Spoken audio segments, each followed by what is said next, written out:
छत्तीसगढ़ भाजपा ने ट्वीट कर राज्य सरकार पर निशाना साधा है। ट्वीट में कहा गया है कि ट्रेजरी का सर्वर जानबूझकर ठप कराया गया। सरकार कर्मचारियों का वेतन, गरीबों को पेंशन देने की भी स्थिति में नहीं है। भाजपा ने यह भी कहा है कि जो देश अंतरिक्ष में महाशक्ति हो, वहां सर्वर 20 दिन ठप नहीं रह सकता है। बता दें कि ट्रेजरी का सर्वर 20 दिनों से बंद होने की वजह से 2000 करोड़ के बिल जाम हो गए हैं। इस पर सीएम भूपेश बघेल, टीएस सिंहदेव और ताम्रध्वज साहू ने बीजेपी पर पलटवार किया है। सीएम ने कहा कि बीजेपी को हमारी सरकार की नीतियों से परेशानी है और भाजपाइयों को गरीब का सुख अच्छा नहीं लग रहा। वहीं टीएस सिंहदेव ने कहा कि प्रदेश में सभी तरह के भुगतान हो रहे हैं और अगर 20 दिनों से सर्वर डाउन है तो इसकी जिम्मेदारी केंद्र सरकार की होती है। ऐसे में केंद्र सरकार की तरफ से इस पे एक्शन क्यों नहीं लिया गया। वहीं ताम्रध्वज साहू ने दिल्ली दौरे की वजह से इस बारे में ज्यादा जानकारी न देने का हवाला देते हुए कहा कि कोई अनियमितता वाली बात नहीं है। सरकार की कोई मंशा नहीं कि कर्मचारियों को वेतन न मिले।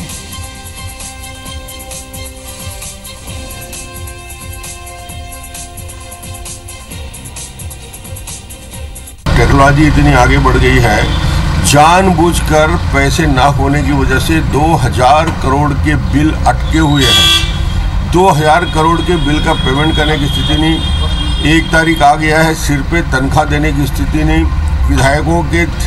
विधायक के तनखे नहीं मिल रहे हैं। पेंशन की राशि, जितने प्रकार के पेंशन होते हैं वो सारे पेंशन महीनों से बंद पड़े हुए हैं। सरकार की बड़ी बड़ी योजनाओं को बंद करने की साजिश हो रही है कि इनके पास अब कोई काम रहा नहीं है। इसके अलावा और कर भी क्या सकते हैं, क्योंकि उनको तकलीफ इस बात का है कि किसानों को ऋण माफ़ी कैसे हो गया, 2500 रुपया धान कैसे पहुंच गया, यदि पैसा नहीं होता तो मिलता कैसे। तो इनकी पीड़ा ये है कि किसानों को, गरीबों को नहीं मिलना चाहिए। बिजली बिल आधा हो रहा है, इनको तकलीफ हो रही है। बीजेपी कितनी सजग और जिम्मेदार है वो इस बयान से दोबारा बात सामने आती है। एक तो सर्वर अगर डाउन है तो ये तो तंत्र उन्हीं के हाथ में है। केंद्र सरकार ही दूरसंचार की व्यवस्था को संभालती है, तो अगर 20 दिन से सर्वर नहीं चल रहा है तो केंद्र सरकार क्या कर रही है? सर्वर डाउन है या तकनीकी कोई जो कमी है तो केंद्र सरकार की जिम्मेदारी बनती है। भारतीय जनता पार्टी को चूंकि चुनाव सामने है, चुनाव प्रक्रिया चालू हो गया है, तो उनको कांग्रेस के हर कामों में खराबी नजर आएगा और कोई मुद्दा मिलता नहीं तो इसे ही एक मुद्दा बना के वो बोल सकते हैं। पर सरकार की ऐसी कोई मंशा रहती नहीं कि कर्मचारियों को वेतन न मिले या भुगतान न करे।